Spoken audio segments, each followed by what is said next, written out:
Just look at the texture on this pumpkin pie. Well, let's whip this pie up. Starting with the crust, I'm using 30 grams of oat flour. Now I make my own oat flour. This is nothing more than blended up old-fashioned oatmeal. 4, 5, 6, maybe 7 grams of cinnamon. I don't know, you can't really have too much cinnamon. Instead of butter, I'm using unsweetened applesauce. Let's keep the calories low, and if you use the store-bought stuff like this, it's so plain, you'll never ever know the difference. 35 grams. Knead all of this together until you get a dough. I have these old glass bowls. They look like they're something straight from the 70s, but they work great for these little personal pies. I'm gonna evenly spread my dough around the bottom of this bowl.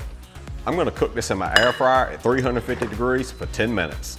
I recently got a new air fryer, and this one has an all glass basket, which helps cut down on my exposure to harsh chemicals like PFAS. These are slowly but surely becoming more and more popular, and if you're interested in one, this one works amazing and was the most affordable one that I could find. Anyway, while that's cooking, let's make this filling. 75 grams of pumpkin puree. I'm going right out of the can today. 75 grams of cottage cheese. For that protein, baby. 46 grams of egg whites, or just use one whole egg. My personal preference for spices is gonna be 1 teaspoon of cinnamon, a 1/4 teaspoon of cloves, and just a little sprinkle of nutmeg. Then 1.5, maybe 2 tablespoons of 0-calorie sweetener. And finally, about 1/2 a teaspoon of baking powder. Then this is gonna make the pie filling more fluffy. Blend that together until you get a smooth consistency. Now that my crust is done, we can add in the pie filling. I like to cover mine while it cooks. I just put another glass bowl on the top, but you can use parchment paper or anything like that. This is just gonna let the pie cook more evenly and reduce the risk of the top burning. 350 for 25 minutes. Now that it's cool, we can have a closer look. Now usually I eat this right out of the bowl, but I want to try to remove it. That way we can really have an up close and personal look at the pie.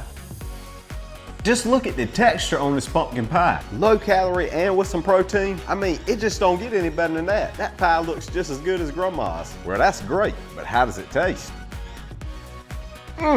Oh, unbelievable. This thing is slap your mama good. You would never know that there's cottage cheese, applesauce, or egg whites in this pie. Perfect moist texture with a firm graham cracker-like crust. I just don't know what more you could ask for from a pie. That is how you enjoy what you eat and maintain a lean physique.